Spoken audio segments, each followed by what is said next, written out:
Merci. Voilà donc une nouvelle communication de la part de la maire, une communication dans laquelle vous usez de tous les artifices de langue de bois pour nous expliquer que tout va bien et y vendre le bien fondé d'une réforme de recentralisation qui ne s'assume pas. Commençons par les chiffres. 160 000 votants au budget participatif, 120 000 bénéficiaires de la carte citoyenne de Paris, des chiffres qui démontrent selon vous l'engouement des Parisiens pour vos dispositifs. Un engouement relativisé pourtant, quand on sait que la ville a fait voter 66 000 enfants au budget participatif en 2016 et qu'elle propose automatiquement la carte citoyenne de Paris à ces mêmes écoliers. Pourtant, il y a bien une vie associative et un désir de participation à Paris. Avec 660 000 bénévoles, on se rend bien compte que les Parisiens n'ont pas attendu vos dispositifs gadgets pour s'engager pleinement dans la vie associative et citoyenne de leur ville. Alors, dans la suite de la communication, on a droit à une longue liste de dispositifs, de chartes ou encore d'aides censées démontrer à quel point vous soignez les associations. Et bercé par la novlangue dont la maire est devenue une spécialiste, on pourrait presque trouver tout ça très bien. Mais à mieux écouter, il y a pourtant de quoi s'inquiéter. Bientôt à Paris, pour monter une association, pour la développer, pour la financer, pour recruter, pour la domicilier, pour l'héberger, il faudra passer par la mairie de Paris. Sous le prétexte louable de vouloir développer le tissu associatif, vous allez rendre celui-ci complètement dépendant de la mairie, sous votre tutelle donc. On aimerait qu'à Paris, le tissu associatif soit au service des Parisiens et non pas au service de la maire.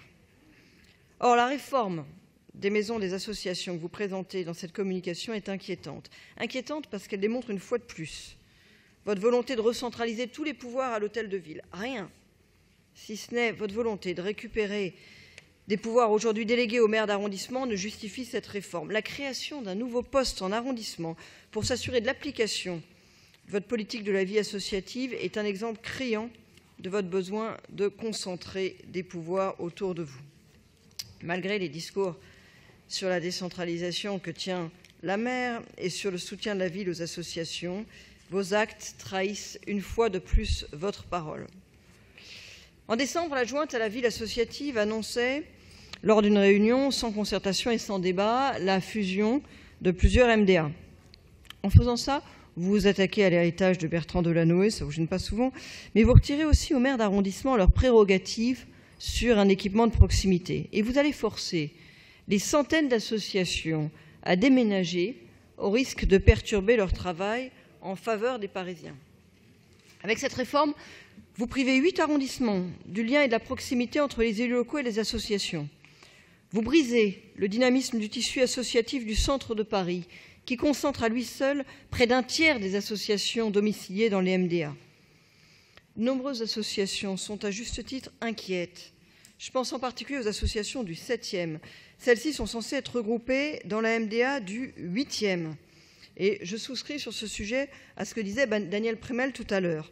La barrière que constitue la Seine est d'autant plus forte que le site retenu pour la MDA fusionnée est au nord du 8e. Faute de place et de moyens, les associations du 7e essayent déjà de se tourner vers d'autres MDA, notamment celles du 15e, ou de trouver des locaux dans le privé. Face à la fermeture, à la place de la fermeture de plusieurs maisons des associations, d'autres priorités s'imposaient.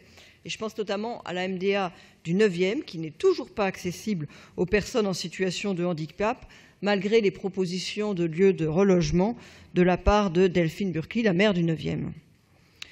Nous avions demandé qu'une vraie concertation soit mise en place avec les mairies d'arrondissement concernées, les associations impactées, que ça soit débattu au Conseil de Paris, cette histoire de fusion des MDA. Les Parisiens sont en droit de savoir que c'est votre majorité qui fait le choix politique de fermer plusieurs MDA, rendant ainsi le travail des associations locales plus difficile. Énormément d'associations ne sont aujourd'hui pas informées, vous n'assumez même pas votre choix. Et donc nous continuerons, avec les élus les Républicains, à nous battre contre cette réforme aux côtés des associations pour préserver un outil qui fait consensus, qui permet à des milliers d'associations de travailler efficacement au service des Parisiennes et des Parisiens.